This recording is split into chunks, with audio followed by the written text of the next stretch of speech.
कार्तिक मास महात्म्य का 26वां अध्याय। श्री विष्णु की कृपा से आज तुमको रहा बताए। नमस्कार दोस्तों, कार्तिक मास महात्म्य कथा का 26वां अध्याय शुरू करते हैं।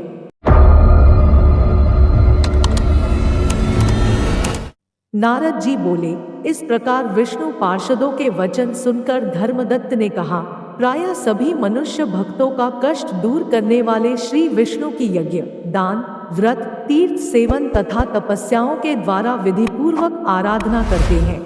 उन समस्त साधनों में कौन सा ऐसा साधन है जो भगवान विष्णु की प्रसन्नता को बढ़ाने वाला तथा उनके सामीप्य की प्राप्ति कराने वाला है। दोनों पार्षद अपने पूर्व जन्म की कथा कहने लगे। हे द्विजश्रेष्ठ, आपका प्रश्न बड़ा श्रेष्ठ है। आज हम आपको भगवान विष्णु को शीघ्र प्रसन्न करने का उपाय बताते हैं। हम इतिहास सहित प्राचीन वृत्तांत सुनाते हैं, सावधानी पूर्वक सुनो। ब्राह्मण, पहले कांचीपुरी में चोल नामक एक चक्रवर्ती राजा हो गए हैं। उन्हीं के नाम पर उनके अधीन रहने वाले सभी देश चोल नाम से विख्यात हुए। राजा चोल जब इस भूमंडल पर शासन करते थे, उस समय उनके राज्य में कोई भी मनुष्य दरिद्र, दुखी, पाप में मन लगाने वाला अथवा रोगी नहीं था। एक समय की बात है, राजा चोल अनंत शयन नामक तीर्थ में गए, जहाँ जगदीश्वर भगवान विष्णु ने योगनिद्रा का आश्रय लेकर शयन किया था। वहां भगवान विष्णु के दिव्य विग्रह की राजा ने विधिपूर्वक पूजा की। दिव्य मणि, मुक्ताफल तथा सुवर्ण के बने हुए सुंदर पुष्पों से पूजन करके साष्टांग प्रणाम किया। प्रणाम करके ज्यों ही बैठे, उसी समय उनकी दृष्टि भगवान के पास आते हुए एक ब्राह्मण पर पड़ी, जो उन्हीं की कांची नगरी के निवासी थे।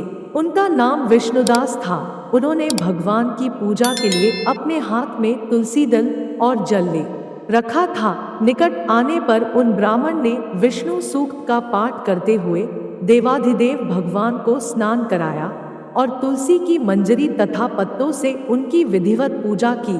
राजा चोल ने जो पहले रत्नों से भगवान की पूजा की थी, वह सब तुलसी पूजा से ढक गई। यह देखकर राजा कुपित होकर बोले, विष्णुदास, मैंने मणियों तथा सुवर्ण से भगवान की जो पूजा की थी, वह कितनी शोभा पा रही थी। तुमने तुलसी दल चढ़ाकर उसे ढक दिया। बताओ, ऐसा क्यों किया? मुझे तो ऐसा जान पड़ता है कि तुम दरिद्र और गंवार हो, भगवान विष्णु की भक्ति को बिल्कुल नहीं जानते। राजा की यह बात सुनकर द्विजश्रेष्ठ विष्णुदास ने कहा, राजन, आपको भक्ति का कुछ भी पता नहीं है। केवल राजलक्ष्मी के कारण आप घमंड कर रहे हैं। बतलाइए तो आज से पहले आपने कितने वैष्णव व्रतों का पालन किया है? तब नृपश्रेष्ठ चोल ने हंसते हुए कहा, तुम तो दरिद्र और निर्धन हो, तुम्हारी भगवान विष्णु में भक्ति ही कितनी है। तुमने भगवान विष्णु को संतुष्ट करने वाला कोई भी यज्ञ और दान आदि नहीं किया और न पहले कभी कोई देव मंदिर ही बनवाया है। इतने पर भी तुम्हें अपनी भक्ति का इतना गर्व है। अच्छा, तो ये सभी ब्राह्मण मेरी बात सुन लें। भगवान विष्णु के दर्शन पहले मैं करता हूँ या यह ब्राह्मण, इस बात को आप सब लोग देखें। फिर हम दोनों में से किसकी भक्ति कैसी है, यह सब लोग स्वतः ही जान लेंगे। ऐसा कहकर राजा अपने राजभवन को चले गए। वहां उन्होंने महर्षि मुद्गल को आचार्य बनाकर वैष्णव यज्ञ प्रारंभ किया। उधर सदैव भगवान विष्णु को प्रसन्न करने वाले शास्त्रोक्त नियमों में तत्पर विष्णुदास भी व्रत का पालन करते हुए वहीं भगवान विष्णु के मंदिर में टिक गए। उन्होंने माघ और कार्तिक के उत्तम व्रत का अनुष्ठान, तुलसीवन की रक्षा, एकादशी को द्वादशाक्षर मंत्र का जाप, नृत्य, गीत आदि मंगलमय आयोजनों के साथ प्रतिदिन षोडशोपचार से भगवान विष्णु की पूजा आदि नियमों का आचरण किया। वे प्रतिदिन चलते फिरते और सोते हर समय भगवान विष्णु का स्मरण किया करते थे। उनकी दृष्टि सर्वत्र सम हो गई थी। वे सब प्राणियों के भीतर एकमात्र भगवान विष्णु को ही स्थित देखते थे। इस प्रकार राजा चोल और विष्णुदास दोनों ही भगवान लक्ष्मीपति की आराधना में संलग्न थे।